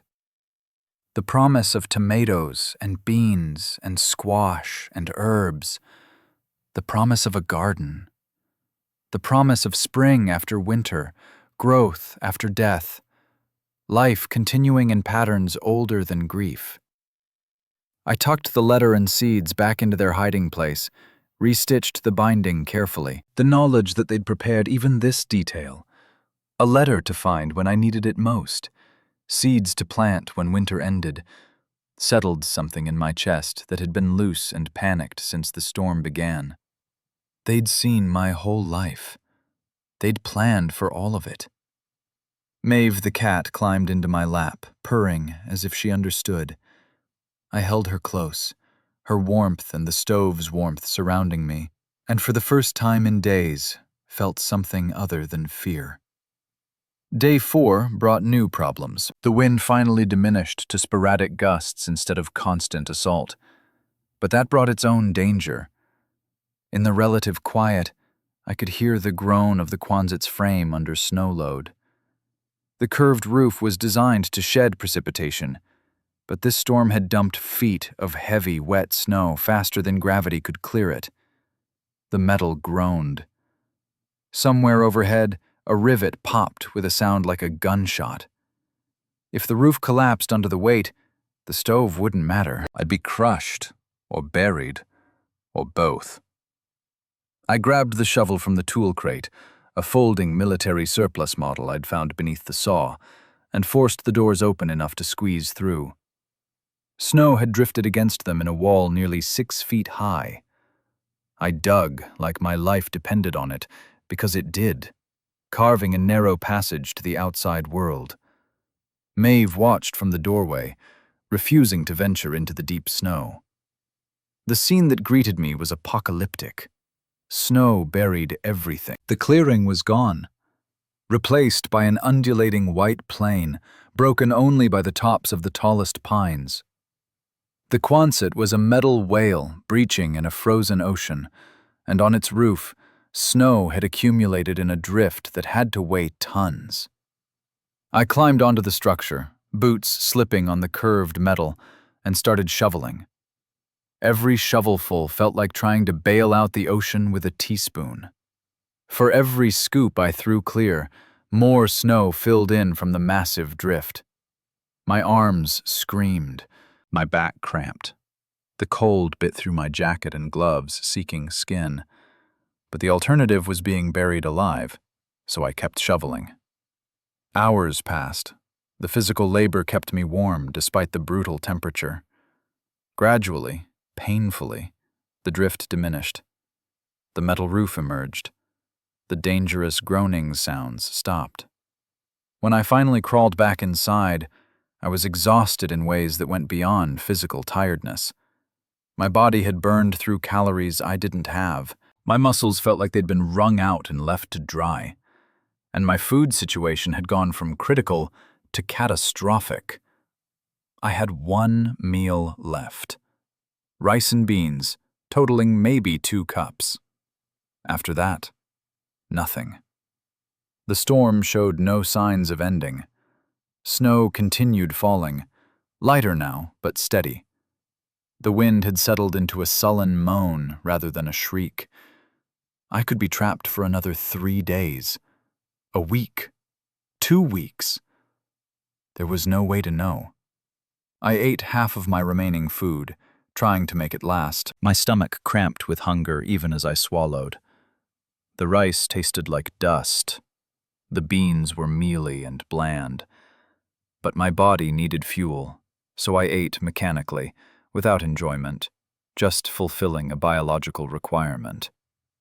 I gave Maeve a small portion, watching her eat with fierce gratitude that at least one of us wouldn't starve. Day 5 arrived with crushing silence. The wind had stopped completely. Snow no longer fell. Through the grimy windows I could see blue sky. Impossible, brilliant, mocking blue. The storm had passed. But I was entombed under 8 feet of snow with no food and no way to dig myself out. I tried the doors again, managed to force them open a foot before hitting compressed snow that might as well have been concrete. The shovel was useless against this much accumulation. I'd need hours to dig even a narrow passage, and I didn't have the caloric reserves to attempt it. My stomach was eating itself. Lightheadedness came in waves. I'd burned through my body's reserves during the roof clearing and had nothing left to draw on. Another day, maybe 2, and I'd be too weak to help myself, even if rescue came. I sat by the stove with my hand on the warm stones. Maeve curled against me, her small body heat a comfort. The heart I'd built was still beating, still radiating heat into the space. It had done exactly what it was designed to do, kept me from freezing. But warmth couldn't fill an empty stomach. I'd solved the wrong problem. The journal lay open on my lap to a page near the end. Grandpa's final entry, dated a week before he died. If you're reading this, you made it further than most people thought possible. You built the heart of the home. You survived when survival seemed impossible. Now comes the harder part. Living. Not just existing, not just breathing and waiting for the next crisis, but actually living. That means building your garden. It means helping your neighbors. It means teaching what you've learned. Legacy isn't what you inherit. It's what you build and what you give away. I'm so proud of you, Red. Always was. always will be. I closed my eyes. The stove radiated steady warmth against my back. Outside, the world was buried and silent. I'd built warmth in the coldest place. I'd survived the storm. If this was how it ended, warm and alone with my cat, having at least tried, that was more than the system had predicted for me. At least I'd proven them wrong about one thing. The sound came from far away, so faint I thought I was hallucinating. A low mechanical rumble, getting gradually louder. Engine.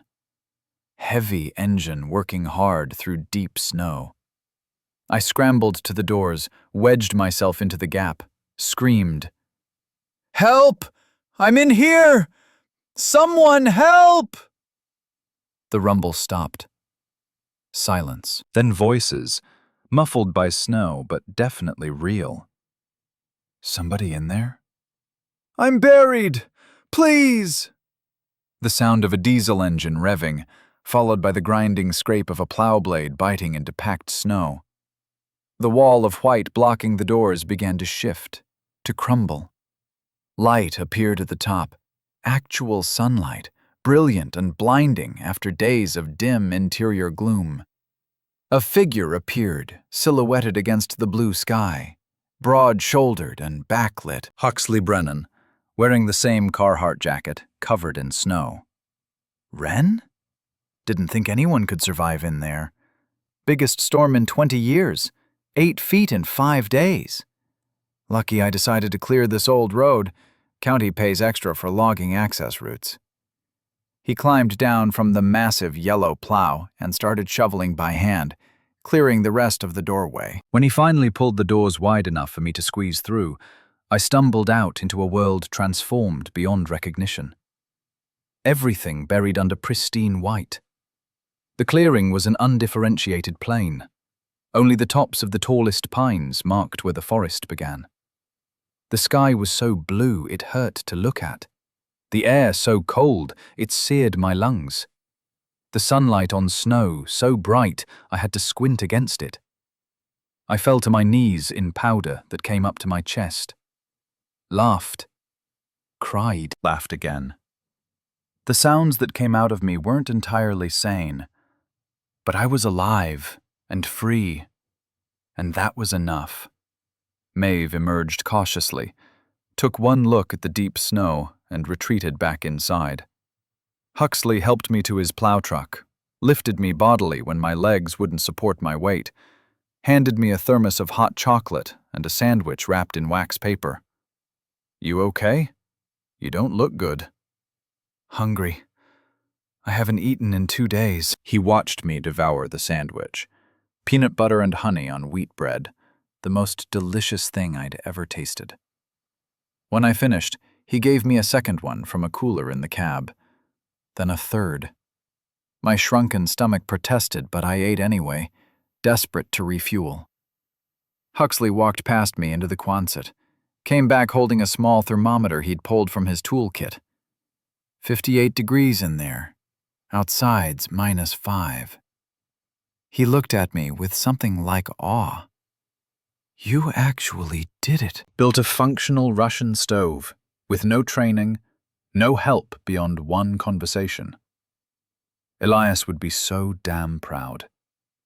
The words broke something in me that had been holding rigid since the storm started. I cried again, but these tears were different. Relief and grief and exhaustion and pride all tangled together. Huxley let me cry without comment, which I appreciated. When I finally got control of myself, he started the truck. "Let's get you to town. People have been worried." People? I didn't think anyone even knew I existed. Small mountain community. Word travels. Everyone knows Elias Hayes' granddaughter moved into the old Quonset. Ida at the general store has been fretting about you since the storm hit. Grizzly Flats looked like a Christmas card illustration. Snow piled high on every roof, icicles hanging from eaves, smoke rising from chimneys in the still air. The power was out. Lines down under ice and snow. but lanterns glowed in windows, and the small general store was open, run by generator and stubborn determination.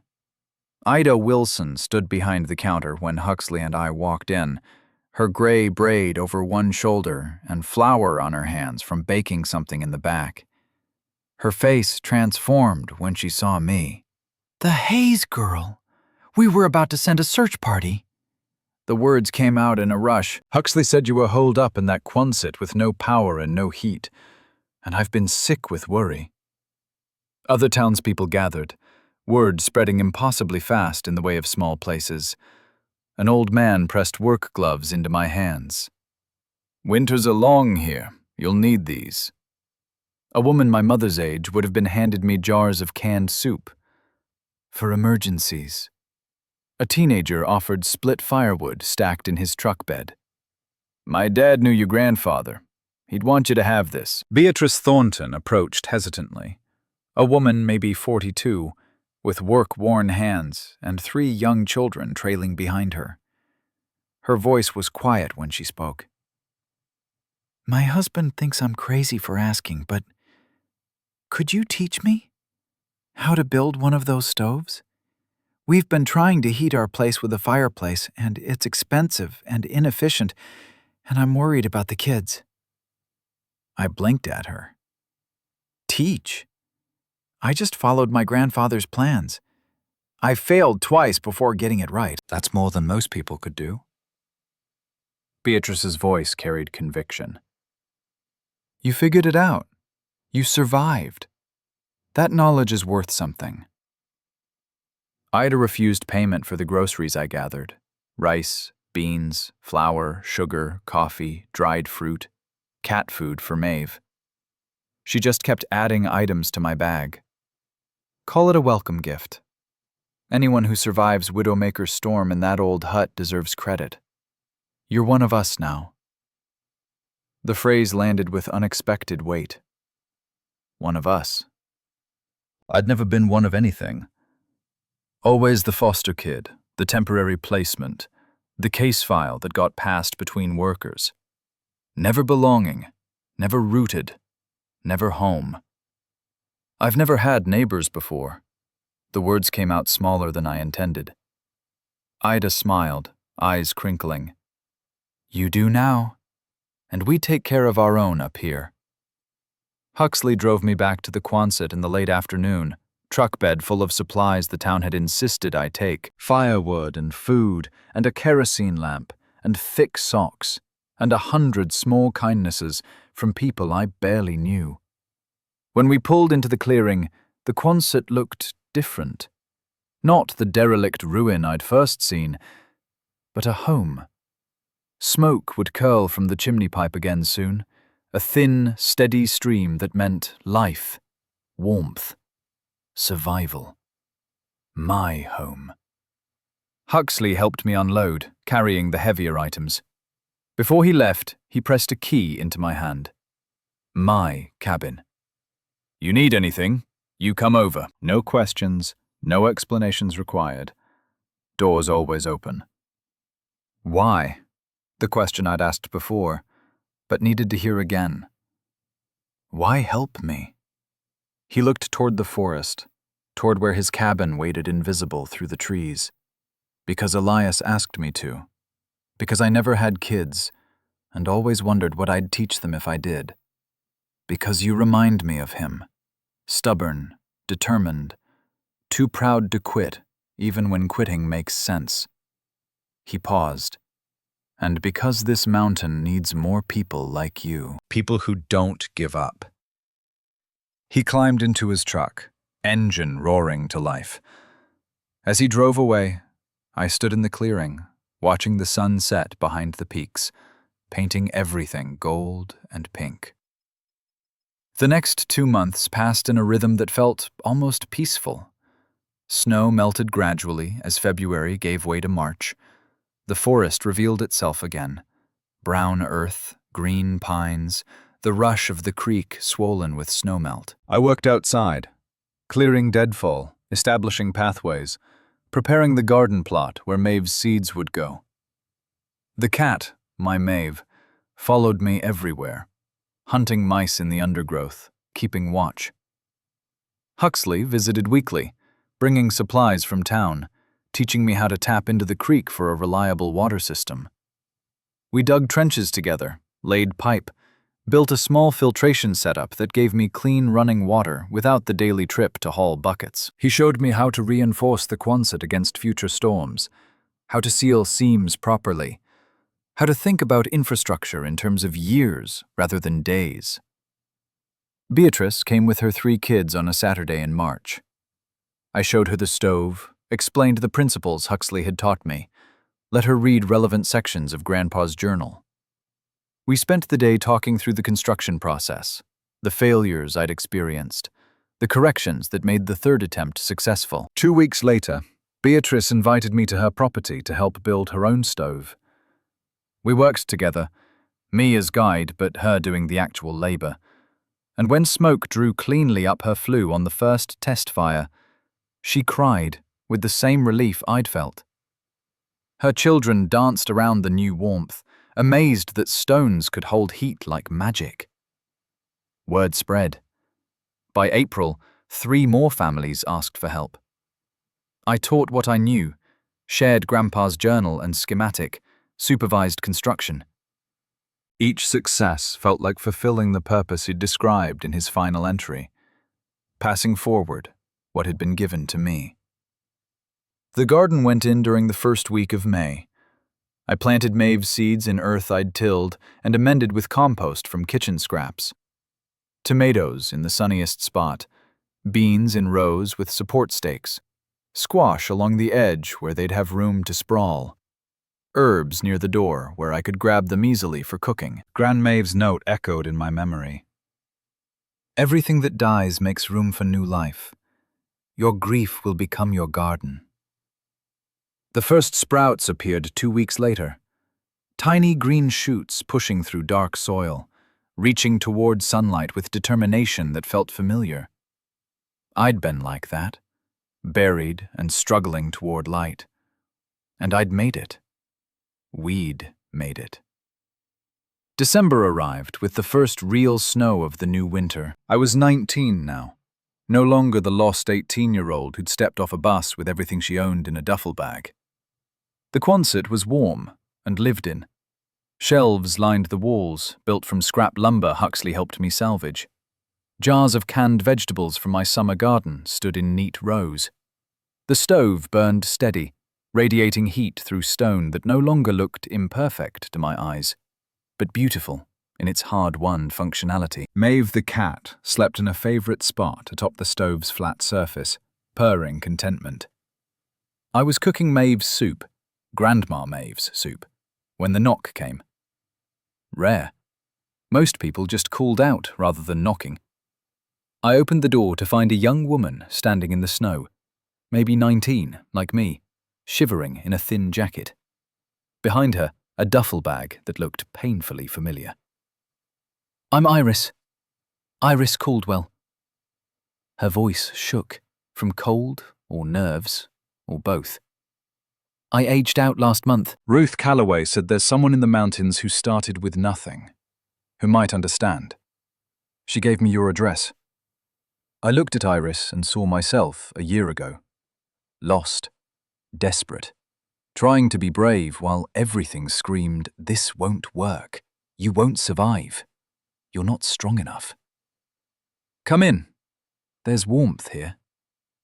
I stepped aside, holding the door wide. She entered hesitantly, eyes adjusting to the dim interior. Landed on the stove, solid stone radiating heat into the space. Her expression shifted from wariness to wonder. Maeve jumped down to investigate the newcomer, sniffing cautiously. "You built that?" "I did, with my grandfather's instructions and a lot of failing before I got it right."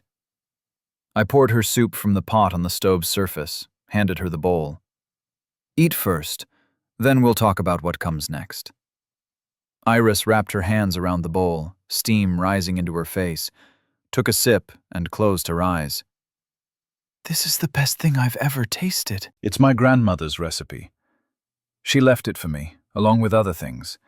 Seeds, knowledge, love. I sat across from her, watching her eat with the desperate intensity of someone who hadn't had a real meal in days. When she finished, I refilled the bowl without asking. There's a creek about 200 yards west. River stones there are perfect for building.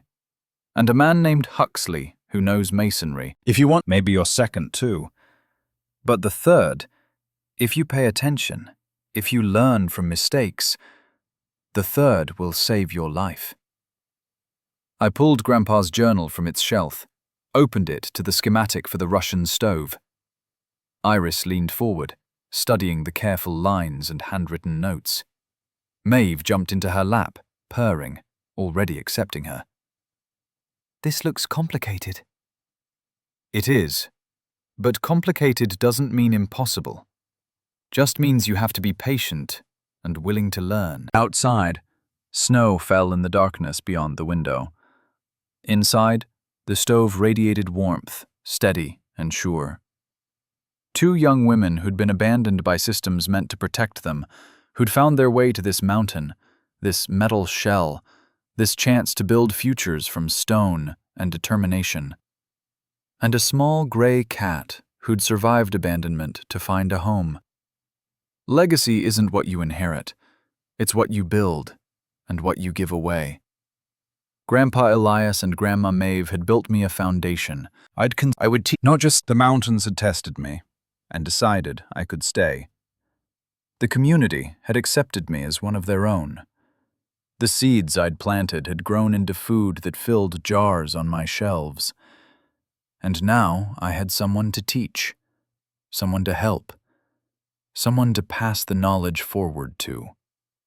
For $7, I'd bought a future. But I'd built something worth far more than any price. I'd built a home. Not just shelter, not just warmth, but the kind of home that opened its doors to others, that shared what it had learned, that gave away warmth freely. Because warmth, like knowledge, only grows when you share it. Outside, the snow fell steadily, building drifts that would test us in the weeks ahead. Inside, the fire burned low, but the stones held their heat. Two survivors and a cat, wrapped in wool blankets, studying a schematic by lantern light, planning for tomorrow's work. Winter was here. but we were ready. We had warmth, we had knowledge, we had each other. That was enough. That would always be enough.